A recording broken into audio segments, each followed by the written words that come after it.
Velkommen til Styrkehit, og vi skal i gang med elastikken i dag til en masse øvelser. Og jeg håber, at I har den med ferie, I er med at rejse. Jeg er selv lige kommet hjem fra en aktiv ferie, og jeg har fået et nyt kamera. Tada! Så der er ikke umiddelbart gør noget godt, men I kan måske bedre se mig, måske bedre høre mig. Lidt bedre lyd, tror jeg også, der skulle være her i, og bedre lys. Jeg har fået et giga trælår her, som I kan se. Tada! Det er altså ikke særlig kønt, men det er jo heller ikke noget. Når jeg så siger det, der har været værre. Så det kan være, at der er nogle af øvelserne, hvor jeg bare lige får jer til at... Jeg bare lige står og tæller de 45 sekunder, og så træner I videre. Men jeg tror godt, jeg kan lave det meste. Jeg har været på sådan en aqua trekking tur ned, altså hvor man sådan skulle ligge i vandet, og så lade sig føre med strømmen, og der skulle man styre udenom nogle sten, og det lykkedes så ikke helt for mig hele tiden at styre udenom de der sten der. Så jeg har bare sådan en kæmpe trælår her, der lige generer mig lidt. Men vi går i gang. Starter her med nogle runder med armene, for gang i skulderledene. Og bagud. Frem igen. 10 hver vej.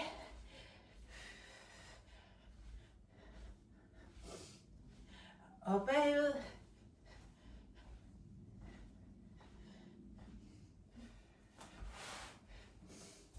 Kommer I lige ud med benene. Svinger op. Sving. Sving. Strækker ligesom ned langs siden af kroppen. 8, 7.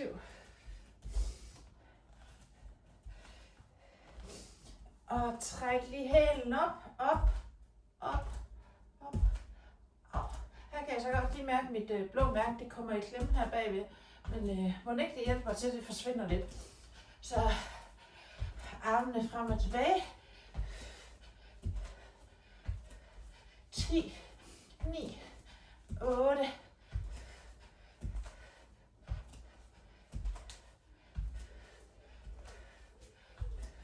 og kommer lige herind og får lige varmet fodledene lidt op, lige sådan ruller. Får også anklerne varmet op, fødderne.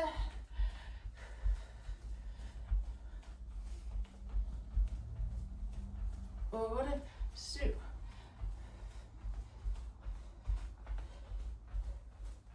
Tager I lige knæ op, op, op.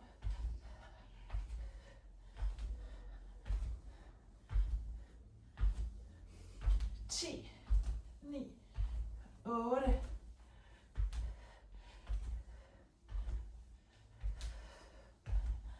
og sidste, så tager I lige et ben ad gangen, kører lige nogle runder for at åbne hoften op.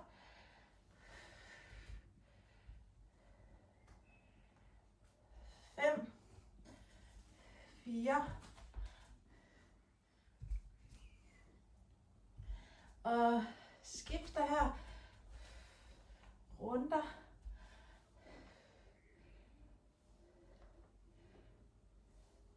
god bevægelse i hofteledet, 3, 2, 1, godt, og de sidste lille løbetur her, 10, 9,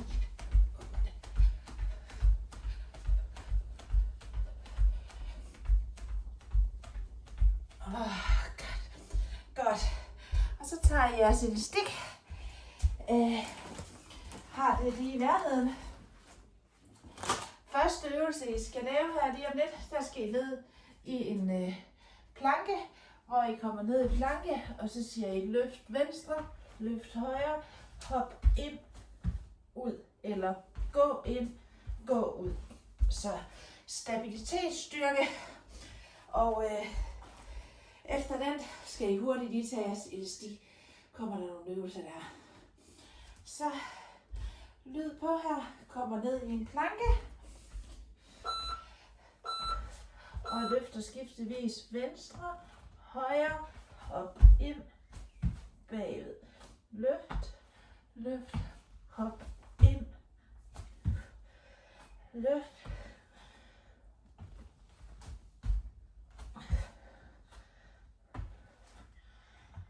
hop frem, bagud.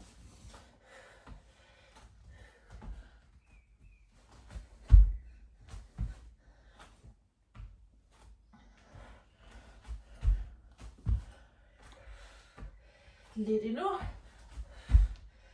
kan også gå frem og bagud.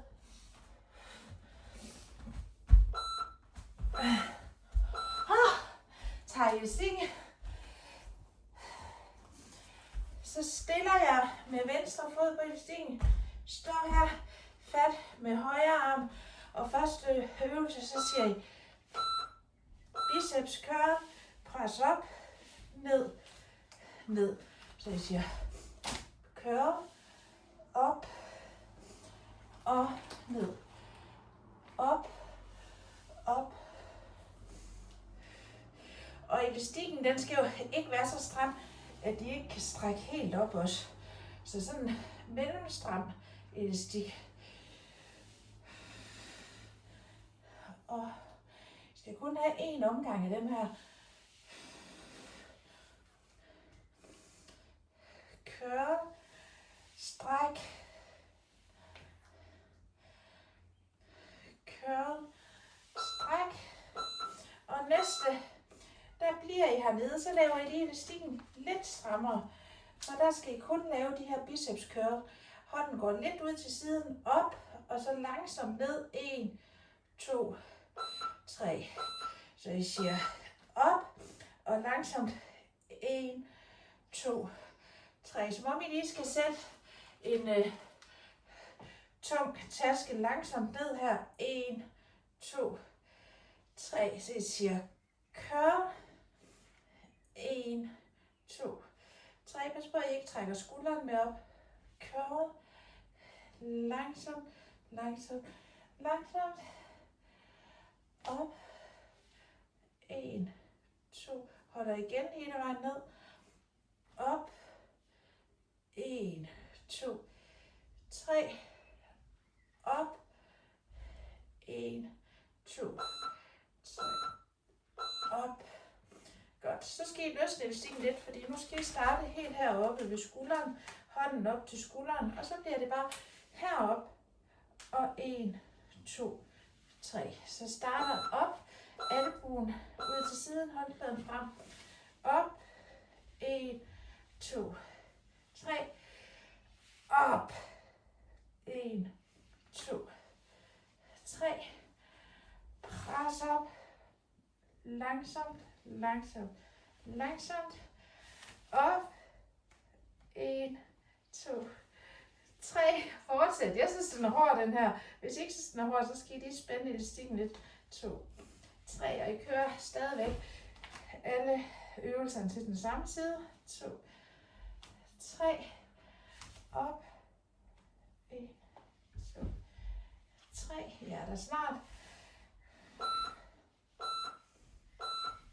Godt. Den øvelse, vi startede med, planke, hop ind, ud. Eller planke, løft, venstre, højre, hop ind, ud. Kommer I ned og tager igen, inden vi skifter til venstre hånd. Og her, løft op, op, hop ind, ud. Eller gå ind, ud. God stabilitet.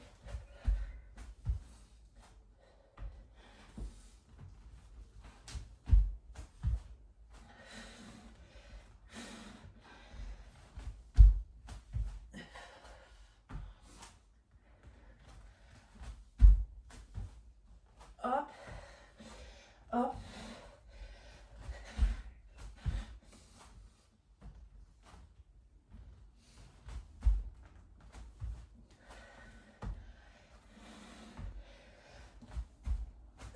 Fortsætter. Godt, op igen. Så skal I have elastikken over i venstre hånd. Stiller jeg med højre fod og elastikken over i venstre. Og første øvelse, Det er den, hvor I siger curl, op og ned. Jeg kunne mærke, at I skulle stramme lidt. Curl, op og ned. Op. Curl, op og ned. Hold igen, når I går ned. Og selvom jeg ikke lige har trænet hit, mens jeg har været afsted her 14 dage, har jeg lavet alt muligt andet, vandret meget højt, sådan 2000 meters højde. Og sidste bliver her, så skal jeg håndfladen opad, lidt ud til siden. Nu er det biceps curl, op på 1 og ned på 3.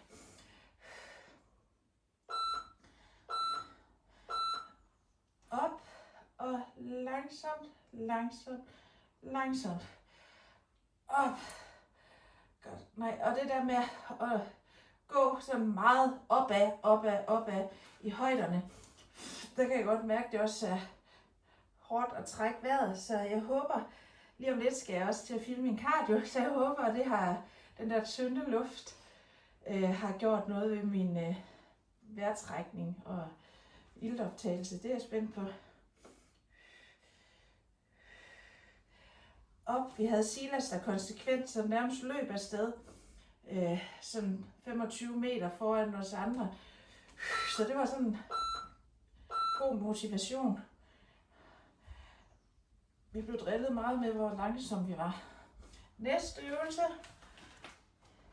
Armen ud her, og I har udgangspunkt med hånden ved skulderen, albuen ud, ret ryggen, sig op, og 1, 2, 3, op, langsomt, langsomt, langsomt. Og styrkemæssigt, der har jeg klatret, fordi vi har også været på et klatrekursus, både indendørs og udendørs, så jeg har klatret på rigtig klipper med sådan seler og i snor og sådan en klips, jeg skulle sætte på. Jeg var skide bange, men altså, jeg var glad for, at jeg har trænet med styrke.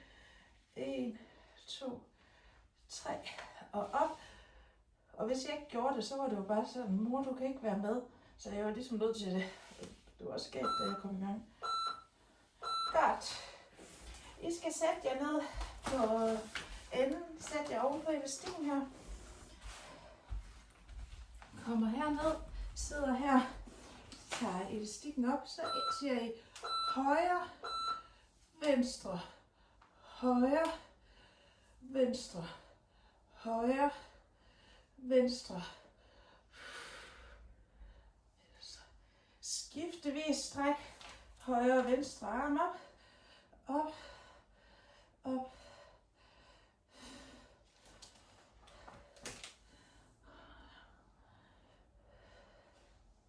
Op.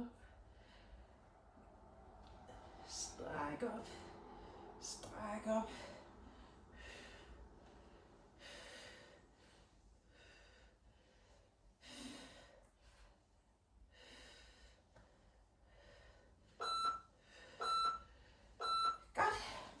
Så lægger I elastikken, og næste øvelse, der siger I løft rumpen og båd.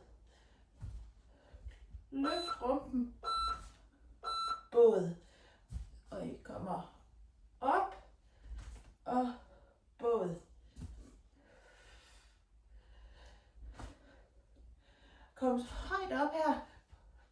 Spænder baller. Og arbejder også lige med smidigheden. Op og stræk. Op.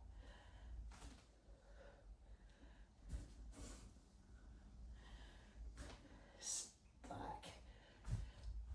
Højt op og stræk ud.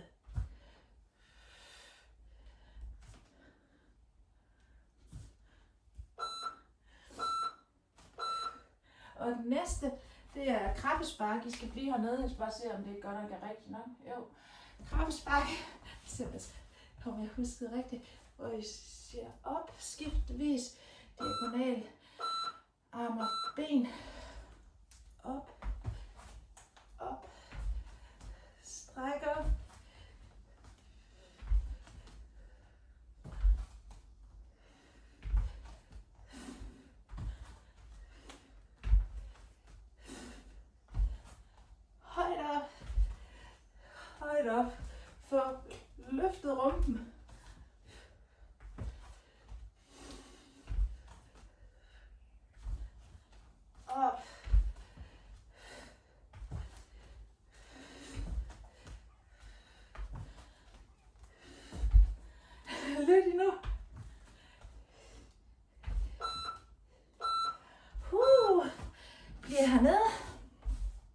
næste, I skal lave, det er mavetvist. God gammel. Løfter benene. Flet fingrene. Og fra side til side her. I må godt se, om I kan få albuen helt ned og røre gulvet. Så får I sådan en ekstra god twist i rygsøjlen.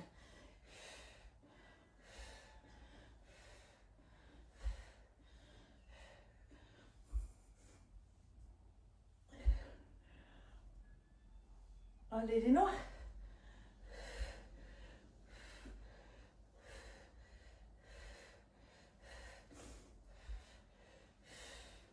Bliv ved 10 sekunder til det.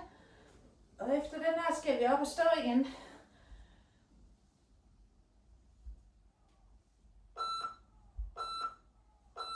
Godt, så er jeg elastik.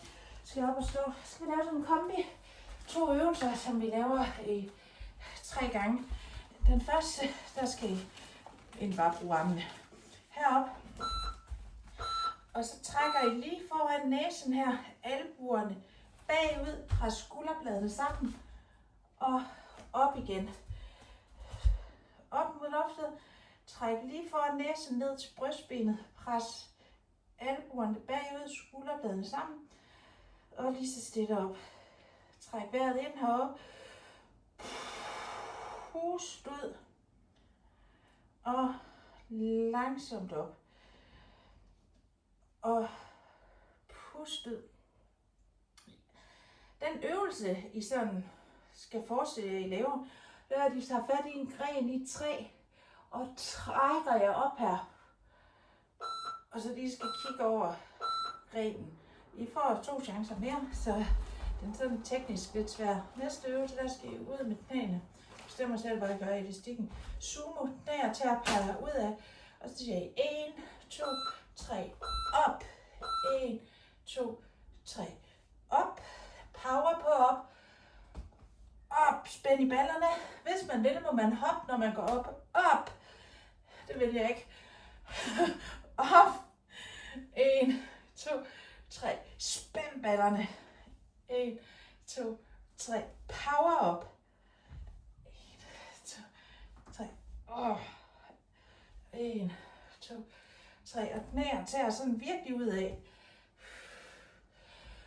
Op. 1, 2, 3. Så 1, 2.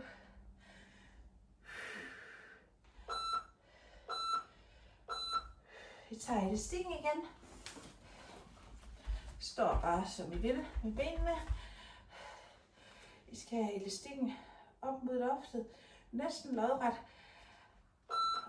Træk vejret ind, pust ud og træk ned lige foran næsen ind til brystbenet. Albuerne bagud, pres skulderbladene sammen om rygsøjlen og op. Og nu nåede jeg lige at få sagt det der med grenen. Forestil jer, at man hænger i en gren og skal løfte sig op. Den bevægelse, I lige imiterer her. Albuerne skal være, når I går bagud her, de skal være let bøjet hele tiden, når I trækker ned. Lige så stille op.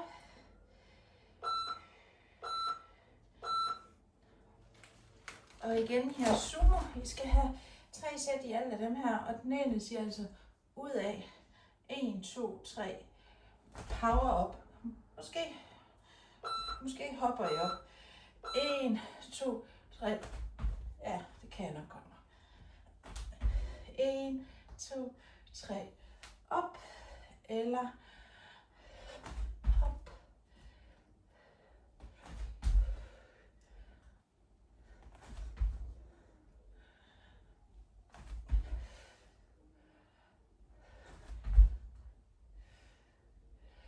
Lidt endnu.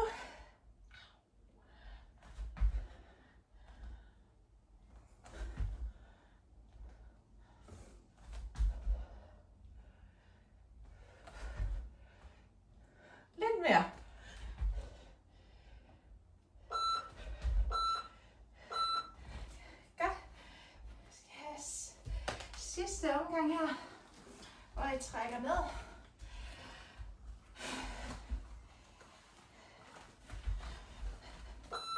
Op med armene.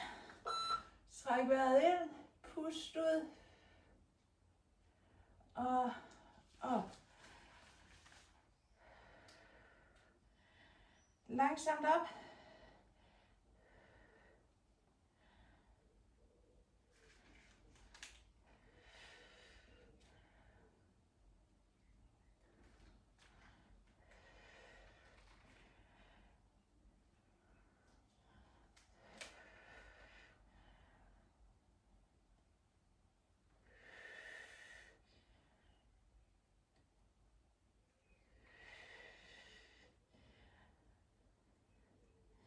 Sidste gang. Og herned. Godt. Det er til at pege ud af. Sumo med eller uden hop.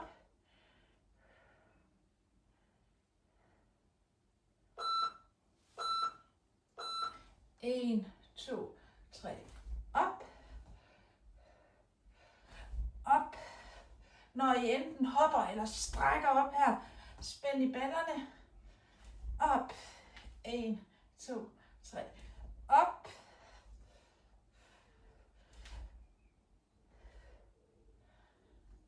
Op.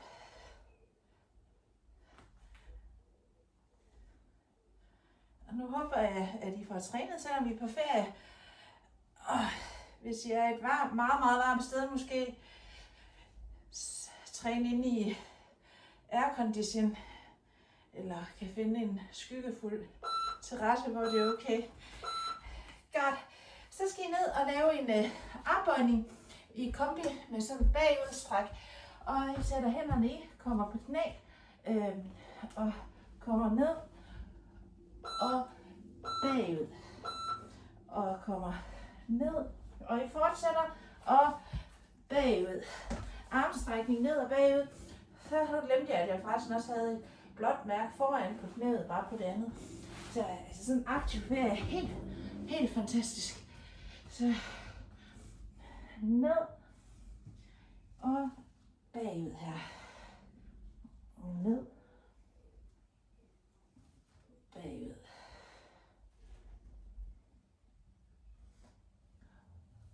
Og den her bagud, det er for at få et godt stræk i ryggen. Og også fordi, at jeg ved, at der er måske ikke nogen af os, der kan tage armstrækninger 45 sekunder ihjel. Men så kan vi lave sådan en god kombi. Lægger jeg ned på siden. Helt strækt ud. Samler fødderne, samler knæene. Og så skal I have den her, hvor I løfter begge ben op samtidig her. Med samlede fødder. Løft op.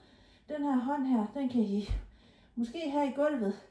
Men hvis I kan få den op på siden her, så udfordrer I jeres balance og stabilitet. Hvilket er ret godt. Op. Løft op. Pas på, at I ikke løfter fremad. Se om I kan løfte de til siden, så gør ikke noget, I ikke kommer så højt.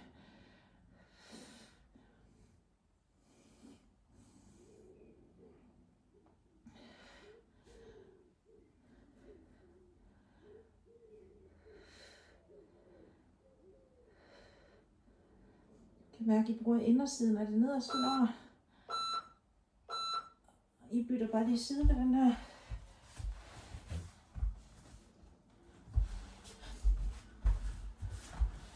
Strækker jeg helt ud.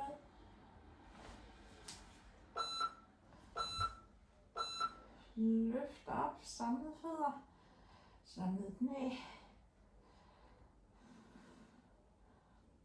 Inderside af nederst ben, yderside af balle, hofte, talje.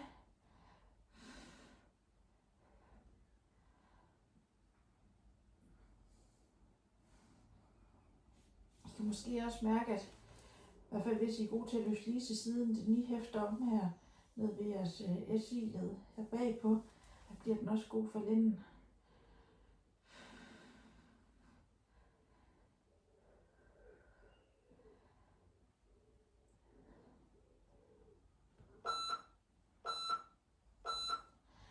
Og den her kombination skal vi lige have en omgang til. Starter med den der armbøjning og bagud med enden.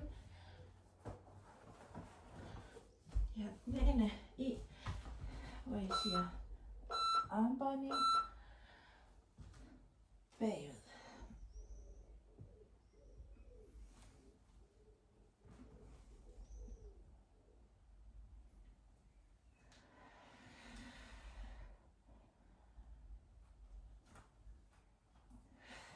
Og jeg fortsætter, fordi lige før jeg blev bedre til at lave armbøjninger i den her tur.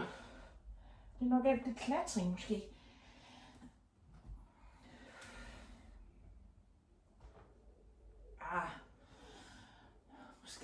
Måske ikke alligevel.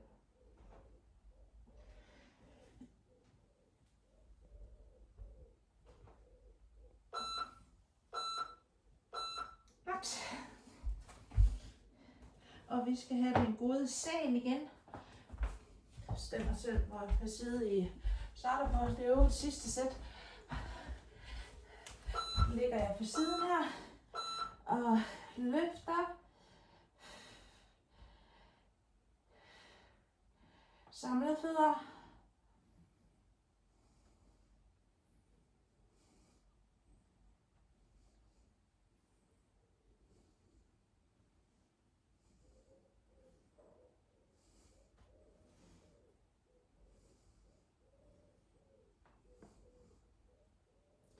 Nu ved jeg ikke, om der er nogen, der har kunne mærke den der wall sit med en bog mellem knæene, I lavede forrige uge. Hvis man tænker sådan, den træk virkelig tænder ud, så det er faktisk en, man godt kan lave sådan jævnligt igennem ferien. Den der wall sit. Hvis man det der sted alligevel er ved at vente på toget, flyveren eller et eller andet, så wall sit, og så lige en bog mellem knæene. Så har man lige klaret lidt styrke for lårene. Ret op, stræk jer ud og løft op. Godt.